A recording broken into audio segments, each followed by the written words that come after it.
It all began with a single photograph, a lush green valley surrounded by misty mountains and wooden cottages powered by the sun. The caption read, "Welcome to Aurora, the self-sustaining eco-village hidden beyond the forest." From the moment I saw it, I knew I had to go there.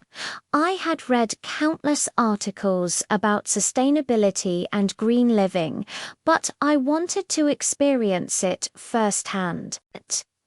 As an English learner and storyteller, I believed that every journey could become both a language lesson and a life lesson.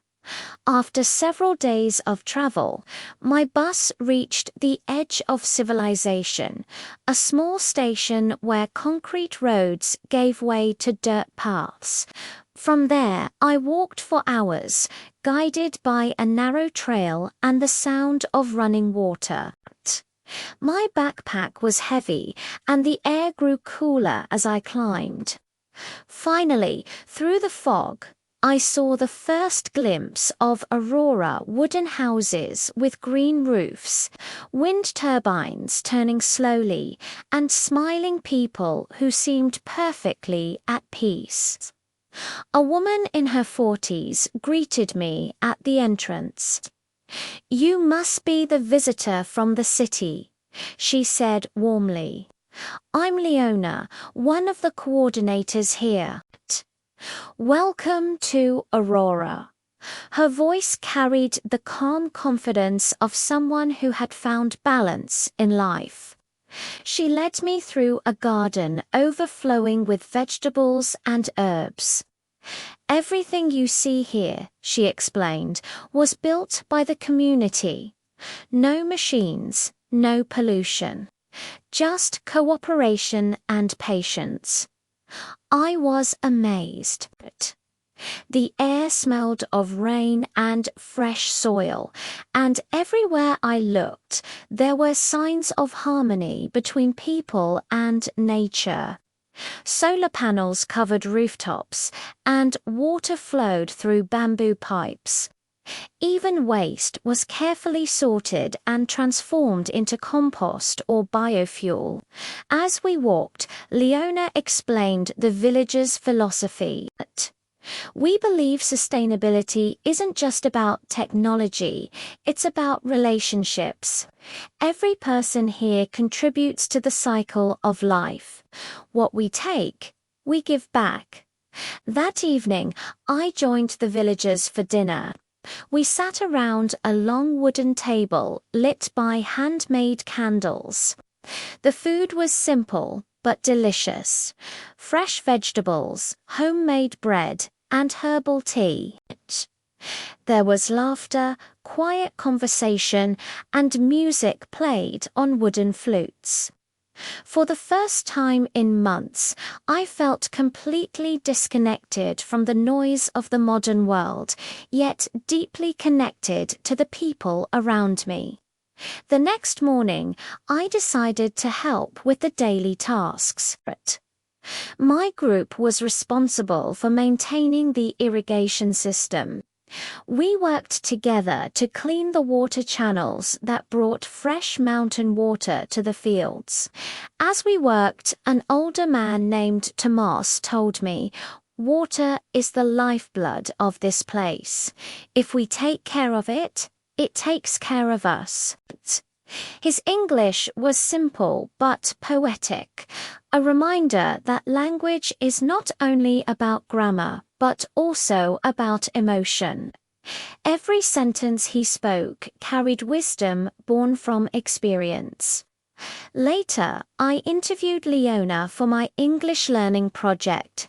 I asked her what inspired her to leave the city and start a new life here. She smiled softly. "I used to work in a big company," she said. "I had money, but no peace. I realized that the modern world teaches us how to earn, not how to live. So I came here to learn again, to learn how to listen, how to grow, how to breathe." Her words stayed with me. As I practiced writing them down in my journal, I noticed how powerful language became when it was connected to meaning. Words like sustainability, resilience, and community were no longer abstract, they were alive.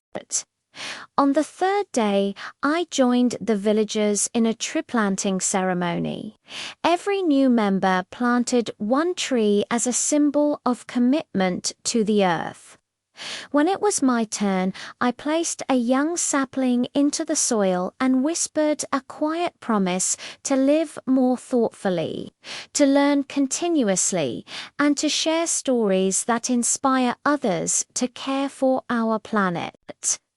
That night, as I watched the stars from a wooden balcony, I realized how different this world felt. There were no streetlights or cars, just the soft hum of wind turbines and the distant call of night birds. I thought about how easy it is to forget the beauty of simplicity when surrounded by technology and speed. Before leaving, Leona handed me a small notebook made from recycled paper. "Write your story," she said. "That's how change begins, with one story, one voice." The journey back to the city felt strange. The noise, the screens, the rush. Everything seemed louder than before. But I carried something new with me. A sense of calm, a vocabulary of awareness, and a deeper understanding of how language can reflect the way we live.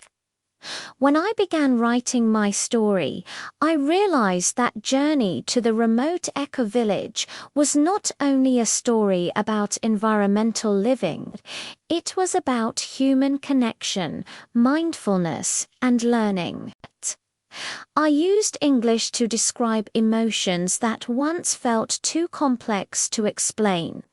I wrote about how each person in Aurora contributed to a circle of care, and how even the smallest actions, planting a tree, saving water, sharing a meal, could become powerful lessons in both language and life. Learning English through this experience taught me that every word carries responsibility. When we say care, grow, protect, or sustain, we're not just speaking, we're shaping the world around us. Today, whenever I feel overwhelmed by city life, I open that notebook and read Leona's words again. The modern world teaches us how to earn, not how to live. And I remember that true learning in language or in life always begins with listening to the world, one story at a time.